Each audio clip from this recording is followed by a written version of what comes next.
keinginan manusia untuk mengetahui sesuatu hal yang gaib, baik yang gaib di luar diri kita maupun yang ada di dalam diri kita ini, masih sesuatu yang menarik buat sekelompok orang atau mungkin kebanyakan orang. Walaupun dalam tujuannya itu untuk kebaikan, ternyata menurut Ibnu Athaillah itu bukan sesuatu yang baik, karena menurut beliau bahwa untuk mencapai sesuatu atau untuk mencapai diri kita dekat dengan Allah, yang mesti kita lakukan itu adalah keinginan kita untuk mengetahui aib tentang diri kita.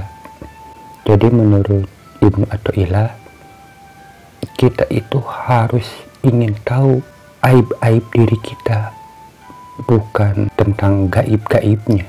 Artinya bahwa jika kita ingin tahu tentang aib-aib kita, maka pasti orang ini tujuannya untuk membersihkan diri, untuk menyucikan diri, menyucikan jiwa, yang pada akhirnya hati kita, jiwa kita menjadi bersih. Nah, setelah jiwa kita, hati kita bersih, maka sesuatu hal yang gaib ini tidak mesti kita cari, tanpa dicari pun itu akan mengikutinya.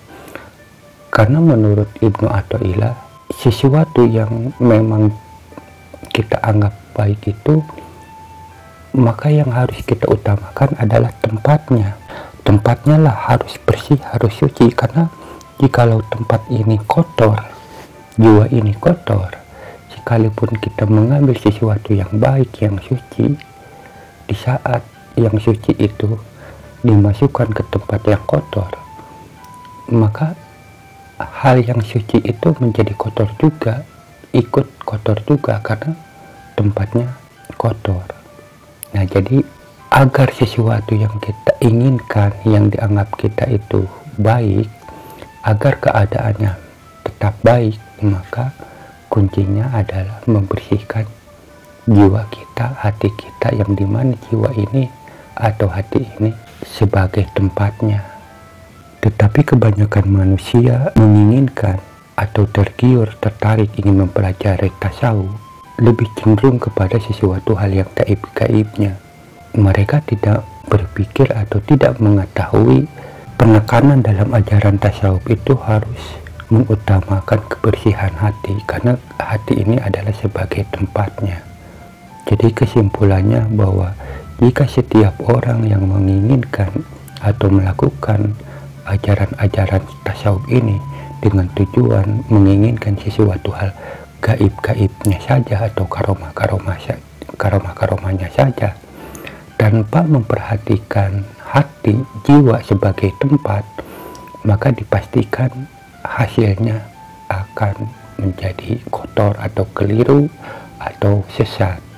Makanya tidak aneh jikalau ada yang mengaku belajar tasawuf tetapi tingkah lakunya dan pikirannya masih dipertanyakan.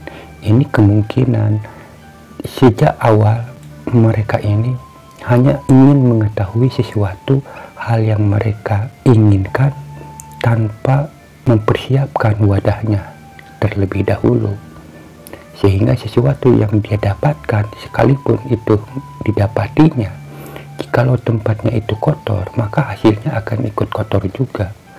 Inilah yang harus kita perhatikan sejak awal. Jikalau kita memang tertarik dengan ajaran tasawuf dengan tujuannya ingin mendekatkan diri kita pada Allah Ta'ala, maka yang harus kita utamakan adalah persiapan wadahnya, yaitu hati atau jiwanya, agar hati kita ini bersih sebersih-bersihnya, sehingga jika sesuatu hal yang kita dapati tidak akan tercemar. Dan kebersihan hati ini bukan hanya sebagai tempat, tetapi kebersihan hati ini adalah suatu upaya untuk membukakan hijab-hijab kita yang menghalangi pandangan kita terhadap Allah Ta'ala. Sebab yang namanya hijab itu bukan sesuatu dinding yang menghalangi Allah, tetapi hijab ini adalah sesuatu penghalang yang menghalangi diri kita, karena sesungguhnya Allah itu tidak terhijab. Seandainya kita mengasumsikan bahwa Allah itu terhijab dengan sesuatu, maka hijab itu tidak tidak akan mempengaruhi terhadap Allah Ta'ala, karena Allah itu maha meliputi segala-galanya. Dan jika ada sesuatu yang bisa menutupi Allah, maka ini sesuatu yang keliru. Kita seakan-akan menganggap bahwa ada sesuatu hal yang seakan-akan ada suatu kekuatan yang bisa menutupi Allah itu sendiri. Nah, jadi dijelas di sini, karena tidak ada sesuatu pun yang terjadi itu adalah atas kehendaknya Allah.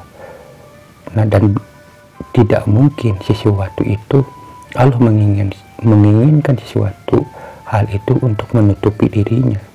Tetapi hijab ini adalah sesuatu yang ditimbulkan oleh diri kita, sehingga kita membuat hijab itu, sehingga diri kita sulit untuk melihat Allah Ta'ala.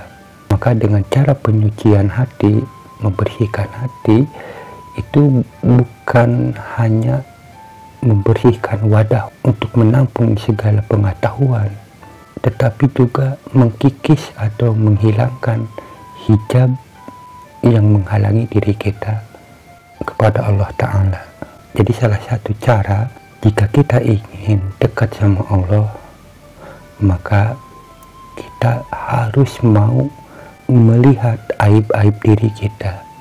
Tujuannya agar kita bisa membersihkan aib-aib itu dari diri kita, dari hati kita, sehingga hati kita ini menjadi bersih, sebersih-bersihnya. Nah, setelah bersih, di mana Allah memberikan sesuatu anugerah pengetahuan, jika pengetahuan itu sudah masuk ke jiwa kita, ke hati kita, maka pengetahuan itu tidak akan kotor, karena tempat kita sudah suci, sudah bersih. Dan begitu pula hijab yang awalnya menutupi pandangan kita terhadap Allah, jika kita sudah bisa mampu membersihkan hati kita, maka secara otomatis hijab itu pun hilang, dan pada akhirnya kita mampu memandang Allah dengan senyata-nyatanya.